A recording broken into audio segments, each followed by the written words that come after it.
읽을게요. 박근호 작가님의 굿나잇. 아직 잠들지 못하는 당신에게 건네는 이불 같은 문장들. 읽어드릴게요.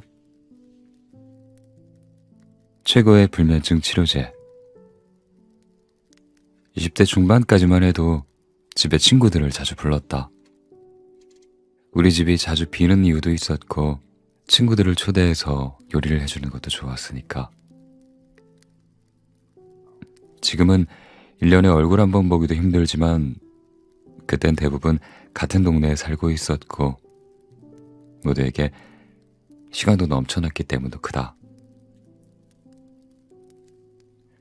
게임이나 연애, 그리고 군대가 인생의 전부였던 시절이니 별시답지 않은 얘기로 늦게까지 수다를 떨거나 TV를 보는 게 전부였지만 말이다. 보통 친한 친구들이 놀러 올 때면 한 명만 오는 게 아니라 두세 명씩 오곤 했는데 잘 때가 되면 한 명은 방에서, 두 명은 거실에서 자는 식이었다. 물론 그때도 내가 제일 늦게 자는 사람에 속했다. 처음에는 그냥 친구들과 노는 게 좋아서 자주 집으로 초대한다고 생각했었다. 요리하는 것도 좋아하고 요리해서 먹이는 것도 좋아하고 시끄러운 것보단 조용한 곳을 좋아하다 보니 집보다 나은 곳이 없다는 생각이 들었다. 물론 그런 것도 이유 중 하나였겠지만 진짜 이유가 하나 더 있었다. 모두가 잠들고 나만 잠들지 못하던 여덟밤과 똑같은 날에 자고 있는 친구들을 가만히 바라본 적이 있었다. 내 옆에 잠든 친구들을 하나씩 바라보며 느꼈던 건, 이렇게 잠들지 못하는 밤에 누군가가 옆에 있다는 것만으로도 마음이 꽤 편안해지는구나 하는 마음이었다.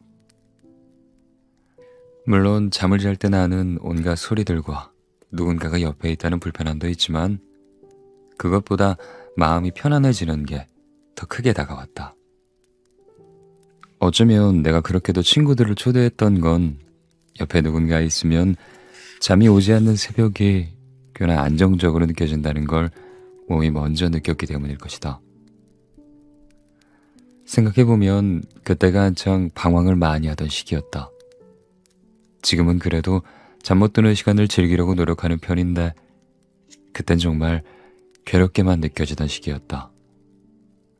전부라고 생각했던 꿈에 대한 내 재능이 의심스러웠는데 심지어 사랑도 너무나 어려운 시기였다. 게다가 내 의지와는 다르게 겪었던 큰 일들을 잘 추스리지 못하고 억누르고 또 억누르고만 있었다. 어떻게 해소해야 되는지 하나도 모르는 상태로 말이다. 하지만 그런 밤에도 친구들과 웃고 떠들고 있으면, 그렇게 함께 있으면 조금은 괜찮아지는 듯한 기분이 들었다.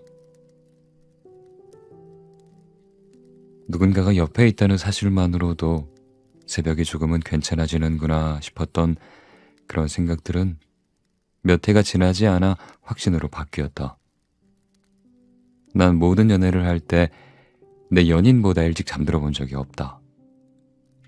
밤을 새우거나 아프거나 잠깐 졸았던 게 아닌 이상 내가 먼저 자는 일은 없다. 공감 능력이 거의 제로였던 한 명을 빼고는 대부분 내 불면증을 걱정해줬다. 그게 진심이었는지 진심이 아니었는지는 모르겠지만 몇 번의 만남과 이별을 겪은 후 다시 한 사람을 만났을 때 이야기다. 그 사람은 진짜 내 모습을 그대로 다 보여줘도 괜찮다고 느껴질 만큼 나를 사랑해주는 사람이었다. 그녀만큼은 내 불면증을 진심으로 걱정해줬었다.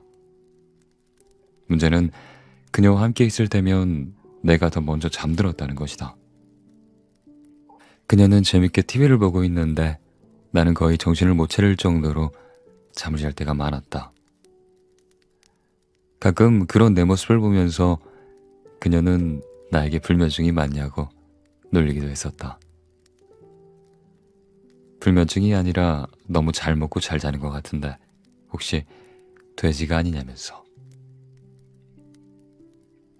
그때가 한 번 더 확신하게 되는 날이었다.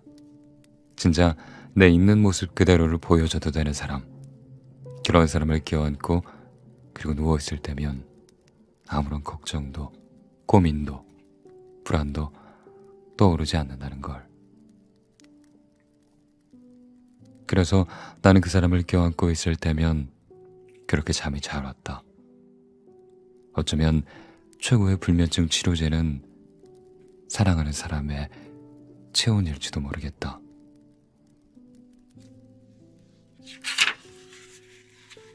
좋은 꿈 꾸시고 굿나잇. 안녕.